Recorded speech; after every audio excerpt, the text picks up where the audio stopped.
सुप्रभात। आप सभी छात्र छात्राओं का स्वागत। तो हम रीढ़ की हड्डी यह एकांकी पढ़ रहे हैं। यह एकांकी जगदीश चंद्र माथुर इन्होंने लिखी है।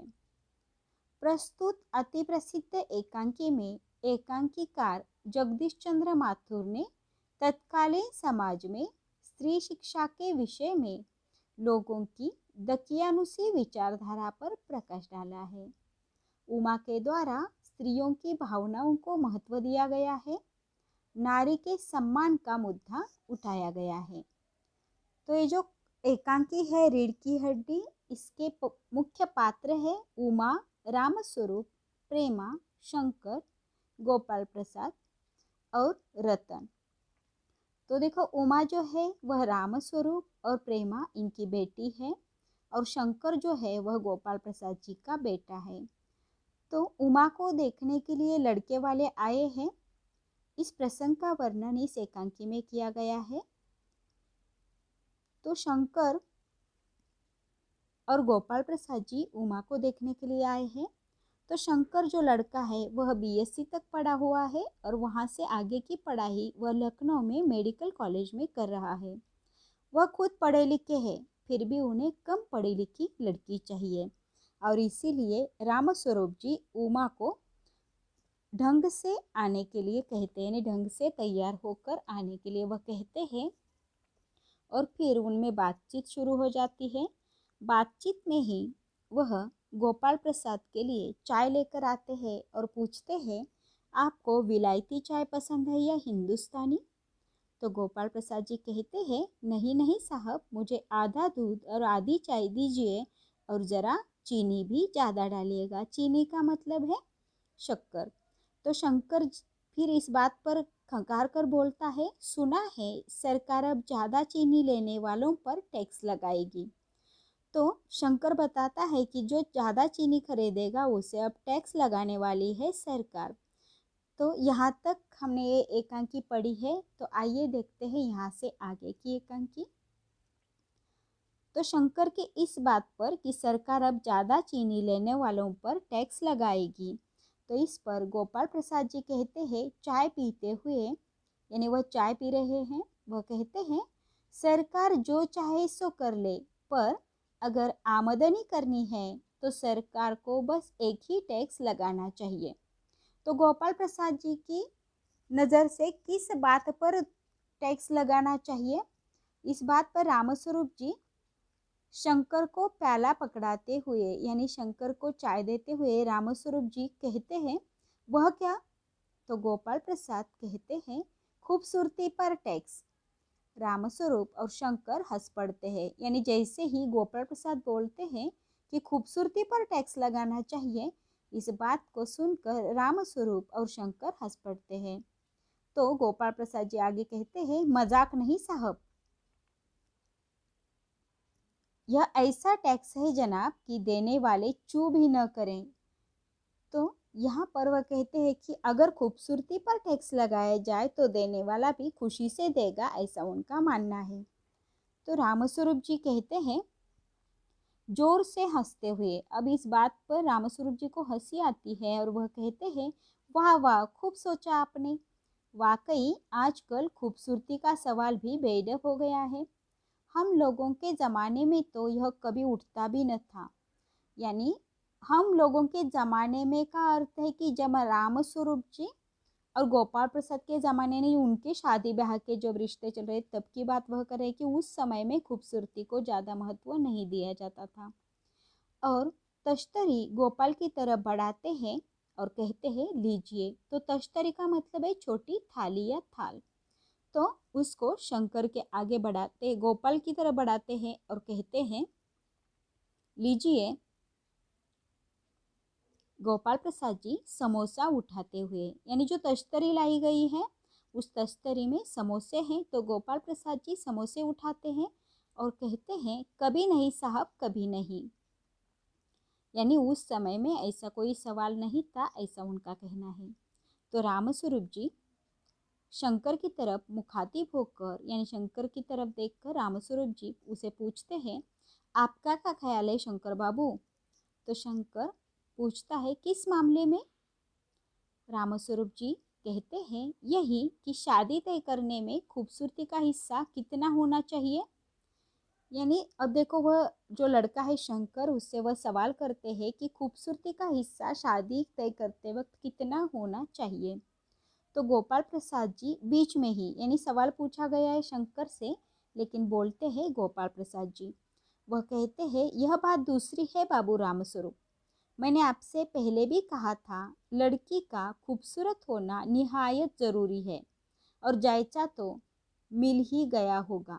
जायचा का मतलब है जन्म पत्र या जन्म कुंडली जिसे कहा जाता है। तो गोपाल प्रसाद जी कहते हैं कि यह बात दूसरी है बाबू रामस्वरूप।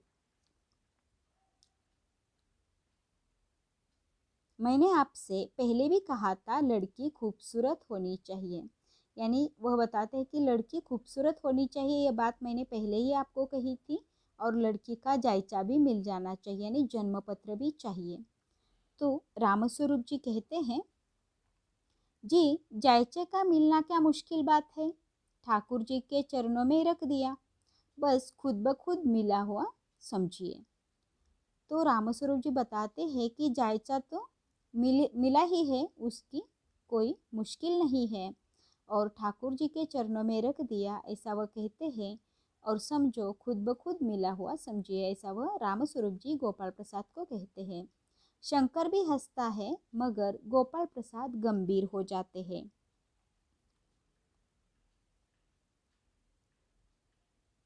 आगे गोपाल प्रसाद जी कहते हैं लड़कियों को अधिक पढ़ने की ज़रूरत नहीं है, सिलाई पुराई कर ले बस।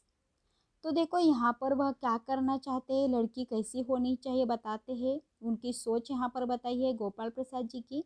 तो उन्हें लड़की अधिक पढ़ी लिखी नहीं चाहिए, और इसलिए वह कहते हैं लड़कियों को अधिक पढ़ने की ज़रूरत नहीं है, सिलाई पुराई कर ले बस, यानी सिलाई बुनाई वगैरह उसे आ जाए बस, ऐसी उनकी सोच है। तो रामस्वरूप जी हाँ हाँ करके हंस देते हैं, मेज को एक तरफ सरका देते हैं, यानी वह क्या कर रहे हैं ये यहाँ पर ब्रैकेट में दिया है कि मेज को एक तरफ सरका देते हैं, फिर अंदर के दरवाजे की तरफ मुँह कर जरा जोर से अरे जरा पान भिजवा देना, ऐसा वह अंदर बोलते हैं। उमा पान की तश्तरी अपने पिता को देती है। उस समय उसका चेहरा ऊपर हो उठ जाता है, और जैसे ही उसका चेहरा ऊपर को उठ जाता है और नाक पर रखा हुआ सुनहरी रिम वाला चश्मा दिखता है, बाप बेटे चौंक उठते हैं, यानी उन्हें नहीं पता था कि लड़की को चश्मा है या लड़की चश्मा पहनती है, ये उन्हें नहीं पता था। जैसे ही उन्हें लड़की का चश्मा दिखाई देता है तो दोनों चौंक जाते हैं, और गोपाल प्रसाद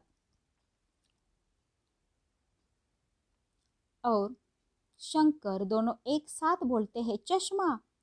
तो रामस्वरूप जी बताते हैं जरा सकपकाकर। अब उन्होंने ये बात पहले नहीं बताई थी गोपाल प्रसाद जी और शंकर को कि लड़की चश्मा पहनती है, तो थोड़े से सकपका जाते हैं, और वह बोलते हैं जी वह पिछले महीने में इसकी आंखें दुखने लग गई थी, सो कुछ दिनों के लिए चश्मा लगाना पड़ रहा है।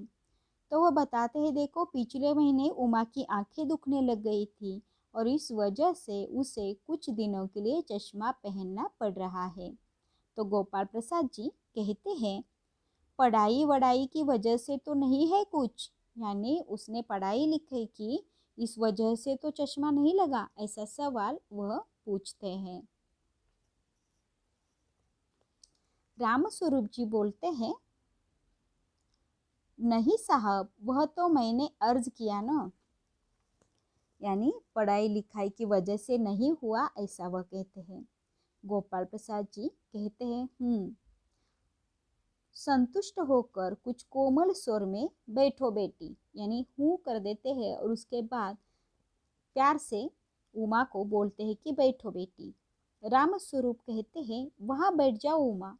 उस तख्त पर अपने बाजे वाजे के पास उमा बैठती है, यानी रामस्वरूप जी ने क्या किया है, उमा गा सके इसके लिए उन्होंने वाद्य संगीत के वाद्य रखे हैं, और वहाँ पर उमा को बैठने के लिए वह कहते हैं। गोपाल प्रसाद जी कहते हैं चाल में तो कुछ खराबी है नहीं, चेहरे पर भी छवि है। हाँ, कुछ गाना बजाना सीखा है। अब देखो, जब लड़की को देखने के लिए जाते हैं तो किस तरह से उसे सवाल किए जाते हैं, वो यहाँ से आगे है देखो। वो कहते हैं कि चाल में तो कुछ खराबी नहीं है, चेहरा भी अच्छा है, यानी चेहरे पर भी छवि है। और वह पूछते हैं कि गाना बजाना सीखा है। तो रामस्वरूप जी बोलते हैं, जी हाँ, सितार भी और बाजा भी।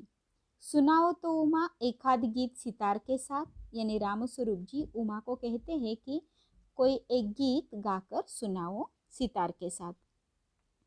उमा सितार पर मीरा का मशहूर भजन मेरे तो गिरिधर गोपाल गाना शुरू कर देती है।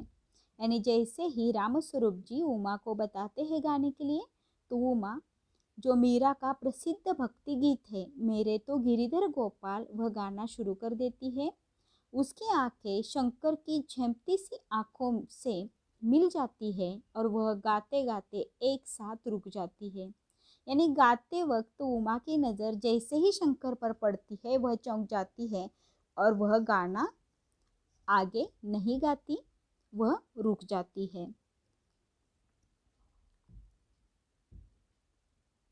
तो रामस्वरूप जी पूछते हैं, क्यों, क्या हुआ, गाने को पूरा करो उमा। ऐसा रामस्वरूप जी उमा को बोलते हैं। तो गोपाल प्रसाद जी कहते हैं, नहीं नहीं साहब, काफ़ी है, आपकी लड़की अच्छा गाती है। यानी जितना गाया वह अच्छा गाया, ऐसा गोपाल प्रसाद जी कहते हैं। उमा सितार रखकर अंदर जाने को बढ़ती है। उमा को लगा अब कोई सवाल नहीं होगा, इसलिए वह अंदर जाने को बढ़ती है।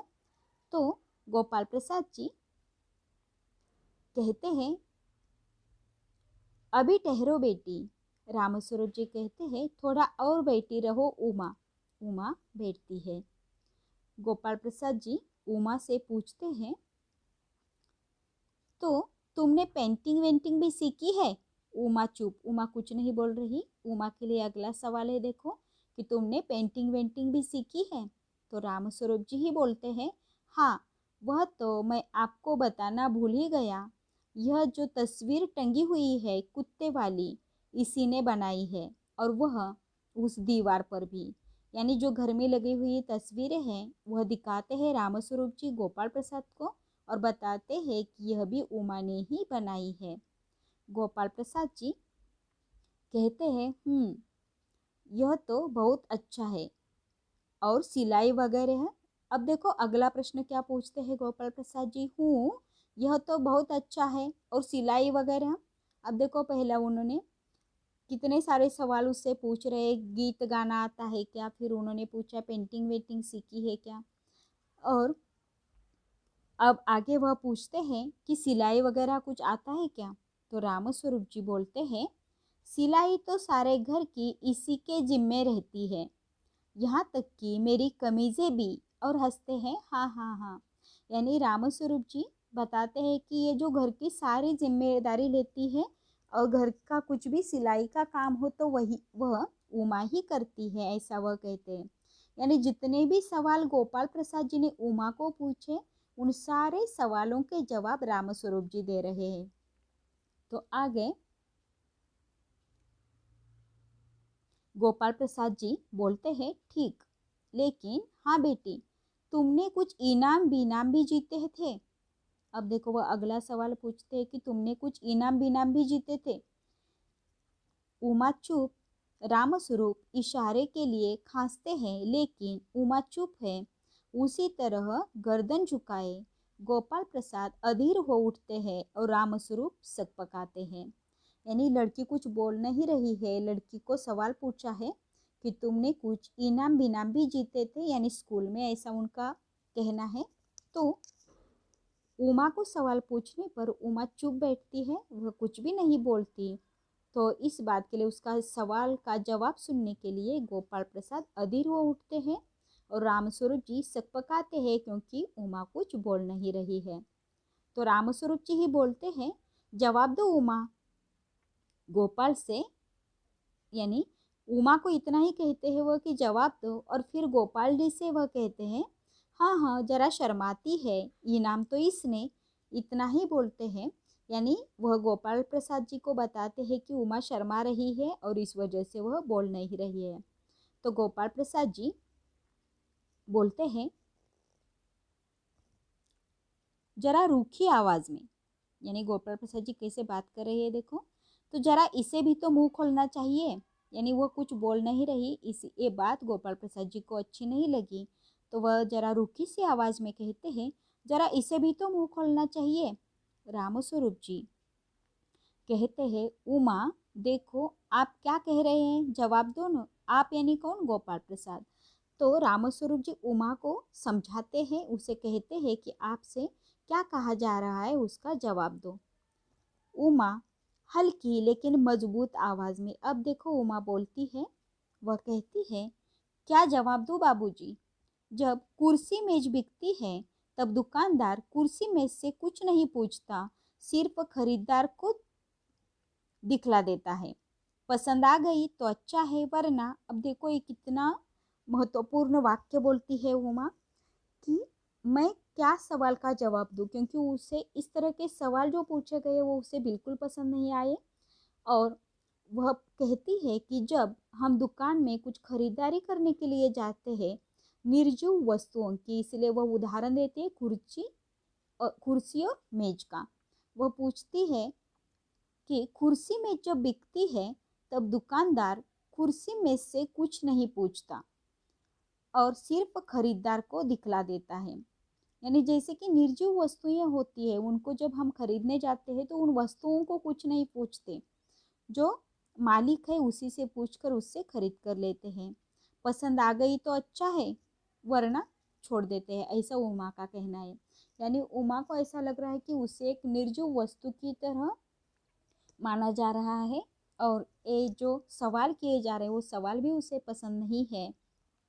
और आगे देखो, रामस्वरूप जी चौंक कर खड़े हो जाते हैं। उमा उमा यानी उमा का ये सवाल का जवाब उन्हें चौंका देता है कि उमा ये किस तरह से बात कर रही है। तो रामस्वरूप जी चौंक जाते हैं, चौंक कर खड़े हो जाते हैं और कहते हैं उमा उमा। उमा कहती है अब मुझे कह लेने दीजिए बाबूजी।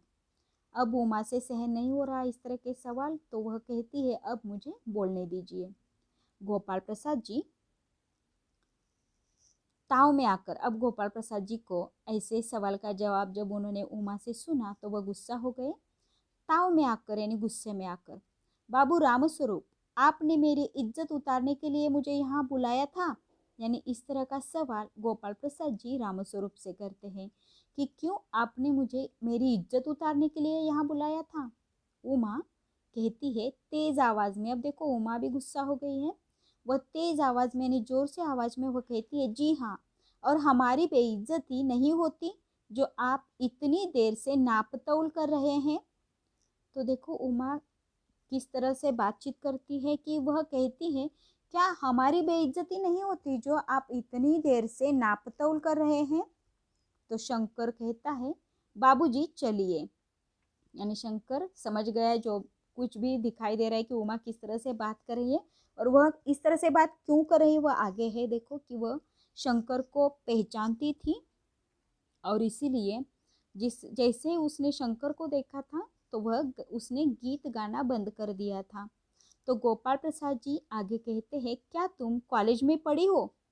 यानी वह फिर उन्हें शक होता है गोपाल प्रसाद जी को और वह फिर सवाल पूछते हैं क्या तुम कॉलेज में पढ़ी हो? तो रामस्वरूप जी चुप है। उमा बोलती है, तो उमा क्या बोलती है देखो, जी हाँ मैं कॉलेज में पढ़ी हूँ, मैंने बीए पास किया है, कोई पाप नहीं किया, कोई चोरी नहीं की और न आपके पुत्र की तरह लड़कियों के हॉस्टल में ताक झांक कर कायरता दिखाई है। मुझे अपनी इज्जत अपने मान का ख्याल तो है, लेकिन इनसे पूछिए कि ये किस तरह नौकरानी के पैरों में पड़कर अपना मुंह छिपाकर भागे थे। अब यहाँ पर उमा बोलती है क्योंकि उसने शंकर को पहचाना था कि शंकर को जैसे ही उसने देखा गाना बंद कर दिया था। यानी शंकर किस तरह का व्यक्ति है वह पहचानती थी कि शंकर का जो वर्तन है चरित्र है वह सही नहीं था, ये उमा जानती थी क्योंकि वह अब गोपाल प्रसाद जी को बताती है कि मैंने बीए पास किया है। और वह आगे यह भी कहती है कि मैंने कोई पाप नहीं किया है, ना मैंने कोई चोरी की है। और वह आगे उन्हें बताती है कि आपका बेटा जो शंकर है वह लड़कियों के हॉस्टल में ताक झांक करता रहता था। और वह आगे कहती है कि मुझे अपनी इज्जत, अपने मान का ख्याल तो है, यानी वह कहती है मुझे मेरी इज्जत, मेरा मान प्रिय है, लेकिन इनसे पूछिए, इनसे यानी शंकर से, कि ये किस तरह नौकरानी के पैरों में पड़कर अपना मुंह छिपाकर भागे थे। यानी लड़के के चारित्र्य पर ही वह सवाल उठाती है, क्योंकि उमा जो है वह शंकर को कॉलेज के दिनों से जानती है, और इसीलिए वह इस प्रकार का सवाल गोपाल प्रसाद से करती है। तो राम स्वरूप जी कहते हैं उमा उमा, यानी वो चुप कराने की कोशिश कर रहे हैं उमा को। उमा बोलती जा रही है तो गोपाल प्रसाद जी खड़े होकर गुस्से में, अब उन्हें गुस्सा आता है कि क्योंकि उनके बेटे के चरित्र पर ही सवाल खड़ा कर दिया उमा ने, तो इस बात पर गोपाल प्रसाद जी गुस्सा हो जाते हैं। बस हो चुका बाबू रामस्वरूप, आपने मेरे साथ दगा किया।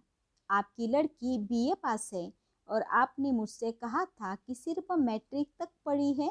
दरवाजे की ओर बढ़ते हैं। अब गोपाल प्रसाद जी को गुस्सा आया क्योंकि उनके बेटे पर ही इल्ज़ाम लगाया गया, और वह सच भी था क्योंकि हुमा उसी कॉलेज में पढ़ती थी, और इसलिए वह अब गुस्सा होते हैं रामस्वरूप जी पर, गोपाल प्रसाद जी, और बोलते हैं बाबू रामस्वरूप, आपने मेरे साथ दगा किया। अब कौन सा दगा वह कहते हैं? वह कहते हैं कि लड़की बीए पास है, लेकिन आपने मुझे बताया था कि सिर्फ मैट्रिक तक पढ़ाई की है। और उन्हें लगता है कि रामस्वरूप जी झूठ बोले हैं, और ये इस बात को पकड़कर वह घर से जाना चाहते हैं। दरवाजे की ओर बढ़ते हैं तो उमा आगे कहती है, देखो जी हाँ, जाइए, ज़रूर चले जाइए, लेकिन घर जाकर ज़रा यह पता लगाइएगा कि आपके लाडले बेटे के रीढ़ की हड्डी भी है या नहीं, यानी बैकबोन, बैकबोन ऐसा वह कहती है। यानी उमा को भी गुस्सा आया है बहुत ज़्यादा, तो वह कहती है जी हाँ, जाइए, ज़रूर चले जाइए, लेकिन वह कहती है घर जाकर आप ज़रा अपने लाडले बेटे से यह पता लगाइएगा कि आपके लाडले बेटे की रीढ़ की हड्डी भी है या नहीं, यानी बैकबोन, बैकबोन ऐसा वह चिल्लाती है। बाबू गोपाल प्रसाद के चेहरे पर बेबसी का गुस्सा है, और उनके लड़के के रुलासापन, दोनों बाहर चले जाते हैं। उमा सहसा चुप हो जाती है। यानी इस तरह के सवाल लड़की से पूछे जाते हैं, लड़की का पढ़ा लिखा होना उन्हें अच्छा नहीं लगा।